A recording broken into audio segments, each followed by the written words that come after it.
Niwapongeze pia baadhi ya wale ambao wameanza kazi mbalimbali msimu huu wa mvua, na sisi tumekuja leo kuungana na nyie kutoa hamasa kwa ajili ya kazi ambazo tunatakiwa zifanye kulingana na msimu wa mvua.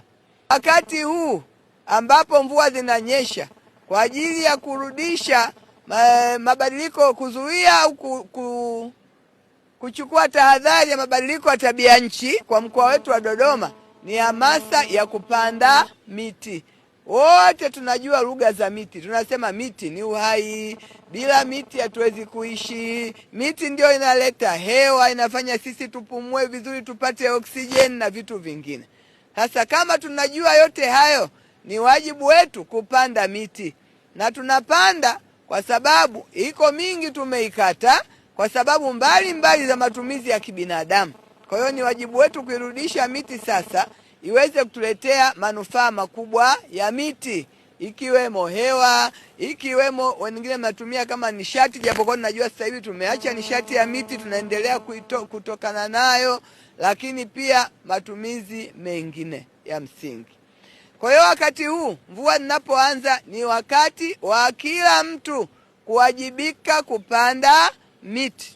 Dodoma kazi ya kupanda miti si kubwa sana. Kazi kubwa sana ni kutunza miti, kwa sababu wakati huu tunapanda iko mvua. Mvua hii inanyesha miezi 2 mpaka 3 inapotea. Kwa hiyo miezi 8 hadi 9 kwa mwaka ni miezi ambayo hatuna mvua, hatuna maji. Kwa hiyo lazima sisi binadamu, Mungu ametupa akili na utashi wa kujali viumbe vingine ikiweko miti.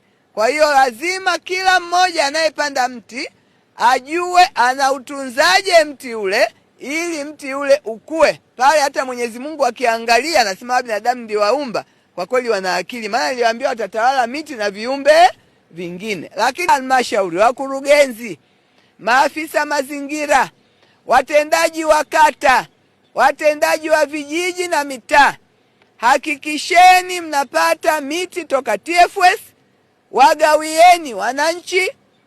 Tumepata miti ya bure toka kwa wenzetu. Najua ziko halmashauri pia na vitalu vyake vya miti ambavyo wamepanda, lakini pia haitoshelezi. Kwa hiyo tuchukue miti hiyo tuisambaze kwa wananchi ili tuweze kutimiza azma ya mkoa wa Dodoma na azma ya serikali na azma ya mpendwa wetu Mheshimiwa Dr. Samia Suluhu Hassan ya kuhakikisha Dodoma ya kijani inawezekana. Tunapanda miti hapa ya kivuli, nilikuwa ninaiangalia hii, lakini ni dhamira pia ya mkoa wa Dodoma kupanda miti ya matunda.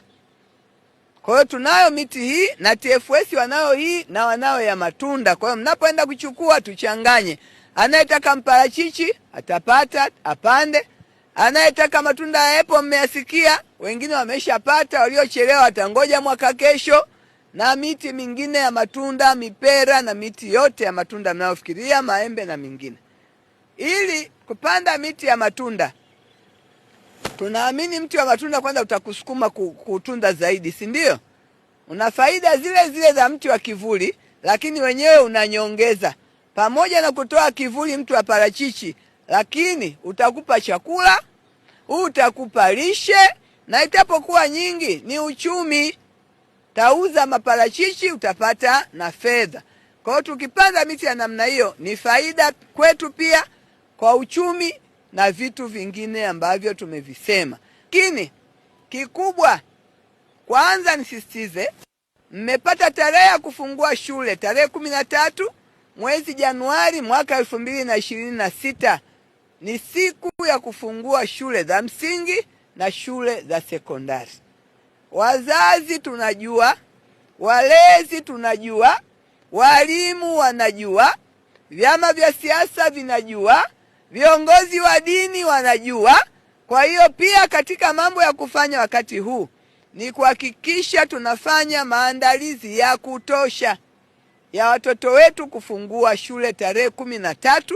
Inapofika kila mtoto aende shuleni.